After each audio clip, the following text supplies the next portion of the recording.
wabarakatuh. Alhamdulillahirrabbilalamin. Wassalatu wassalam ala asrafil anbiya'i mursalin wa ala alihi wa sahbihi ajma'in, amma ba'du. Yang saya hormati Bapak Irham Yuwanamu selaku dosen pengampu mata kuliah materi agama Islam serta teman-teman yang insya Allah dirahmati oleh Allah Subhanahu wa Ta'ala. Saya Jarani Masturo dari Prodi Pendidikan Agama Islam Paralel A1. Di sini saya akan mereview perkuliahan dari awal hingga akhir pada mata kuliah materi agama Islam di sekolah atau madrasah. Pada awal pertemuan, dosen menjelaskan tentang sistem perkuliahan pada mata kuliah materi agama Islam di sekolah atau madrasah, yang mana sebelum ujian tengah semester itu kita membahas tentang ilmu-ilmu Islam. Ilmu-ilmu Islam itu terdiri dari ilmu Quran, ilmu hadis, ilmu tauhid, ilmu fikih, dan ilmu tasawuf. Lalu dosen memberikan tugas yaitu membuat PowerPoint dan dipresentasikan yang membahas tentang ilmu Islam itu. Setelah itu, dosen memberikan penjelasan tentang sistem ujian tengah semester, yaitu membuat video pembelajaran tentang metode-metode pengajaran ilmu-ilmu Islam. Setelah ujian tengah semester, kita membahas tentang materi-materi yang dipelajari di sekolah atau madrasah. Materi-materi yang dipelajari di madrasah itu ada 5 materi, yaitu akidah akhlak, Quran, hadis, fikih, sejarah kebudayaan Islam, dan bahasa Arab. Dan materi yang dibahas di sekolah umum itu ada pendidikan Islam dan budi pekerti. Setelah ujian tengah semester, dosen memberikan tugas membuat video pembelajaran kembali, yaitu tentang menelaah atau mereview sebuah buku ajar di sekolah ataupun madrasah. Dan tugas akhir atau tugas ujian akhir semester ini yaitu mereview perkuliahan dari awal hingga akhir pada mata kuliah ini.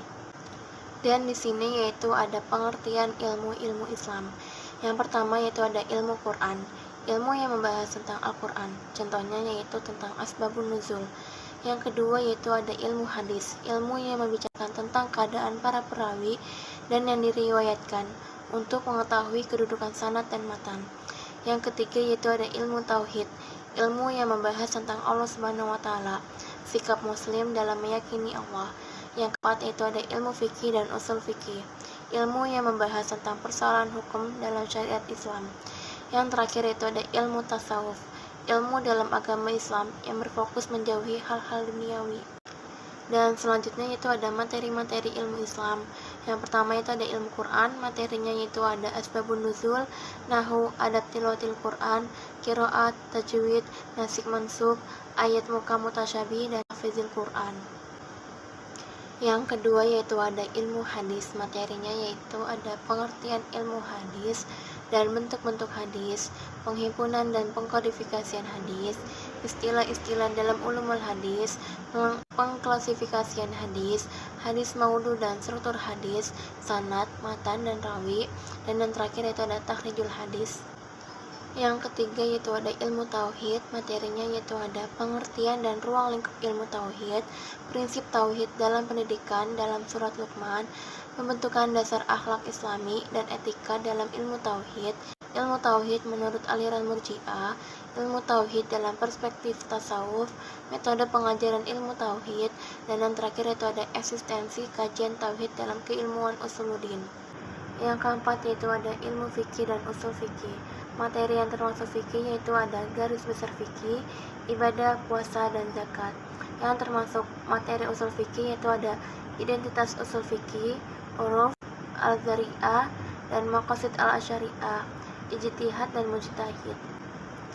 Yang terakhir yaitu ada ilmu tasawuf. Materinya yaitu ada pengertian akhlak, moral, dan etika, manfaat mempelajari akhlak, moral, dan etika, serta hubungannya dengan pendidikan karakter.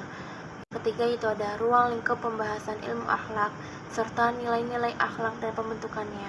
Yang keempat yaitu ada dasar-dasar akhlak. Yang kelima yaitu ada makna tasawuf, ruang lingkup, tujuan, dan dasar-dasar ilmu tasawuf dalam Al-Quran. Keenam yaitu ada manfaat ilmu tasawuf dalam kehidupan dan perkembangan tasawuf. Yang terakhir yaitu ada maqamat ahwal, takhalli, tahalli, dan tajalli. Dan selanjutnya yaitu ada istilah-istilah materi ilmu-ilmu Islam. Yang pertama itu ada asbabun nuzul, adalah ilmu Al-Quran yang membahas mengenai sebab-sebab beberapa ayat Al-Quran diturunkan. Yang kedua itu ada nasik, artinya yang menghapuskan. yaitu dalil kitab atau sunnah yang menghapuskan hukum dalil syar'i atau lafaznya. Yang ketiga itu ada mansukh, artinya yang dihapuskan, yaitu hukum dalil syar'i atau lafaznya yang dihapuskan. Yang keempat itu ada ayat muhkam, adalah ayat-ayat yang maknanya sudah jelas, tidak samar lagi. Yang kelima itu ada ayat mutasyabih, adalah ayat-ayat yang maknanya belum jelas, sehingga memerlukan pentakwilan untuk mengetahui maksudnya. Yang keenam itu ada sanad, ialah rangkaian urutan orang-orang yang menjadi sandaran. Yang ketujuh yaitu ada matan, adalah perkataan yang disebut pada akhir sanad, yakni sabda Nabi yang disebut sesudah habis disebutkan sanadnya. Yang kedelapan itu ada rawi, orang yang memindahkan hadis dari seorang guru kepada orang lain atau membukukannya ke dalam suatu kitab hadis. Yang kesembilan itu ada tahrijul hadis, adalah langkah awal dari penelitian hadis.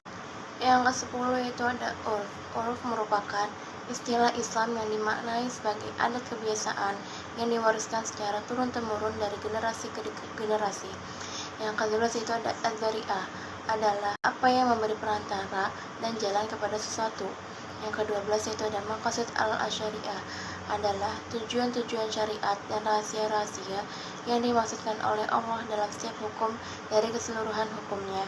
Yang ke-13 itu ada ijtihad, adalah sebuah usaha yang sungguh-sungguh yang sebenarnya bisa dilaksanakan oleh siapa saja yang sudah berusaha mencari ilmu untuk memutuskan suatu perkara yang tidak dibahas dalam Al-Quran maupun hadis dengan syarat menggunakan akal serta pertimbangan matang.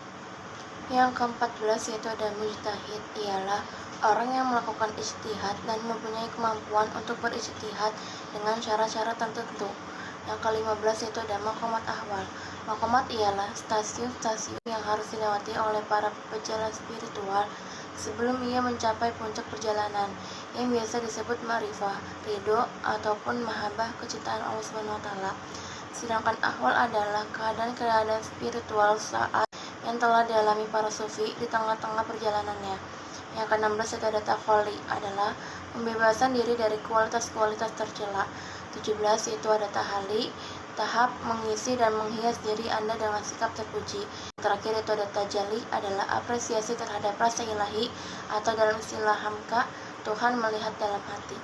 Dan selanjutnya yaitu ada buku paket yang saya telaah, yaitu ada buku paket Akidah Akhlak kelas 11 Madrasah Aliyah. Dan materi yang dibahas dalam buku ini pada semester 1 yaitu ada bab pertama, memahami ilmu kalam. Bab kedua, memahami aliran-aliran ilmu kalam dan tokoh-tokohnya.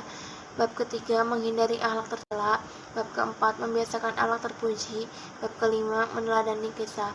Dan pada semester 2 yaitu ada bab 6, memahami tasawuf dalam Islam. Bab 7, akhlak pergaulan remaja. Bab 8, menghindari akhlak tercela. Bab 9, ada tazkiyah. Dan bab 10, meneladani kisah. Pada mata kuliah ini, dalam pembelajarannya memiliki dampak, yaitu menjadikan mahasiswanya menjadi aktif dan juga menjadikan mahasiswanya menjadi pribadi yang kreatif dan inovatif. Karena dosennya yang selalu memberikan motivasi kepada mahasiswanya agar mahasiswanya menjadi orang yang sukses dan bermanfaat bagi semuanya. Dan dosennya pun selalu membimbing mahasiswanya agar selalu rajin dalam membaca buku, supaya pengetahuan mahasiswanya itu tidak di sini-sini saja. Kelebihan dan kekurangan pada mata kuliah ini menurut saya yaitu kelebihannya ada suasana kelas lebih hidup, dapat menaikkan prestasi kepribadian individu, kesimpulan diskusi mudah dipahami mahasiswa, yang terakhir itu ada dapat merangsang siswa lebih aktif dalam mengikuti proses pembelajaran. Dan kekurangannya yaitu memerlukan waktu yang cukup banyak.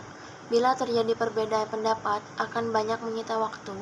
Tanya jawab dapat menimbulkan penyimpangan dari pokok persoalan atau materi pelajaran. Kritik dan saran pada mata kuliah ini menurut saya yaitu, jika jam kuliah bertepatan dengan acara yang harus dihadiri Bapak, sehingga kuliah ditiadakan, mohon untuk memberikan pengumuman sehari sebelumnya. Sekian dari saya, kurang lebihnya mohon maaf. Wabillahi taufiq wal hidayah. Wassalamualaikum warahmatullahi wabarakatuh.